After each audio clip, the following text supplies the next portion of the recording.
So this is chapter 3 of the BFG by Roald Dahl. The Snatch. Under the blanket, Sophie waited. After a minute or so, she lifted a corner of the blanket and peeped out. For the second time that night, her blood froze to ice and she wanted to scream, but no sound came out.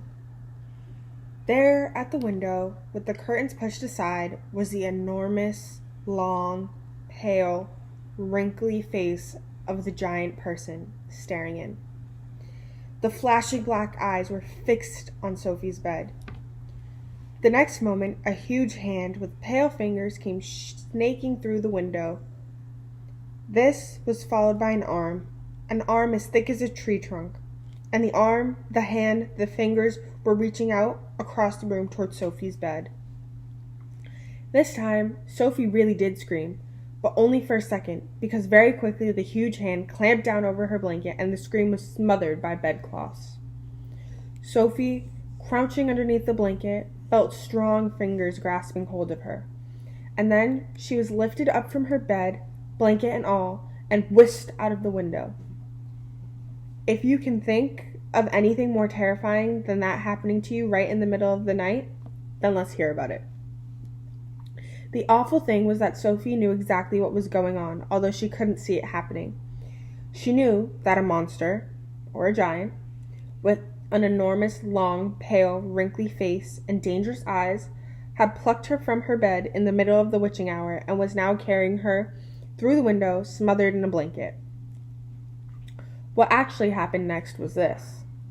When the giant had got Sophie outside, he arranged the blanket so that he could grasp all four corners of it at once, in one of his huge hands, with Sophie imprisoned inside. In the other hand, he seized the suitcase with the long trumpet thing and off he ran. Sophie, by squirming around inside the blanket, managed to push the top of her head through a little gap just below the giant's hand. She stared around her. She saw the village's houses rushing by on both sides. The giant was sprinting down the high street. He was running so fast, his black cloak was streaming out behind him like the wings of a bird. Each stride he took was as long as the tennis court. Out of the village he ran, and soon they were racing across the moonlit fields. The hedges dividing the fields were no problem to the giant. He simply strode over them, and a wide river appeared in his path. He crossed it in one flying stride. Sophie crouched in the blanket, peering out. She was being bumped against the giant's leg like a sack of potatoes. Over the fields and hedges and rivers they went, and after a while a frightening thought came into Sophie's head. The giant is running so fast, she told herself, because he is hungry and he wants to get home as quickly as possible, and then he'll have me for breakfast. This is chapter 4, The Cave. The giant ran on, but now a curious change took place in his way of running. He seemed suddenly to go at a higher gear. Faster and faster he went, and soon he was traveling at such a high speed, the landscape became blurred. The wind stung Sophie's cheeks. It made her eyes water. It whipped her head back and whistled in her ears. She could no longer feel the giant's feet touching the ground. She had a weird sensation that they were flying. It was impossible to tell whether they were over the land or sea. This giant had some sort of magic in his legs. The wind rushing against Sophie's face became so strong that even she had to duck down into the blanket to prevent her head from being blown away. Was it really possible that they were crossing oceans? It certainly felt that way to Sophie. She crouched in the blanket and listened to the hobbling of the wind, and went on for what seemed like hours. Then all at once, the wind stopped its howling. The pace began to slow down. Sophie could feel the giant's feet pounding over and over again on the earth. She poked her head up and out of the blanket to have a look. They were in a giant country of thick forests and rushing rivers. The giant had definitely slowed down and was now running more normally, although normal was a silly word to use to describe a galloping giant. He leaped over a dozen rivers. He went rattling through a great forest, then down into a valley and up over a range of hills as bare as concrete. And soon he was galloping over the desolate wasteland that was not quite of this earth. The ground was flat and pale yellow.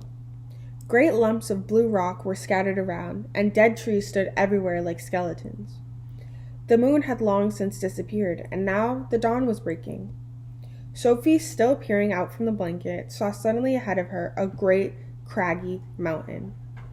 The mountain was dark blue, and all around it the sky was gushing and glistening with light. Bits of pale gold were flying among delicate frosty white flakes of cloud, and over to one side the rim of the morning sun was coming up red as blood. Right beneath the mountain, the giant stopped. He was puffing mightily. His great chest was heaving in and out. He paused to catch his breath. Directly in front of them, lying against the side of the mountain, Sophie could see a massive round stone. It was as big as a house.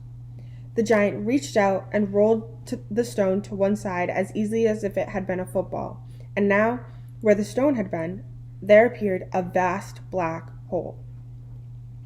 The hole was so large the giant didn't even have to duck his head as he went in. He strode into the black hole, still carrying Sophie in one hand and the trumpet in the other.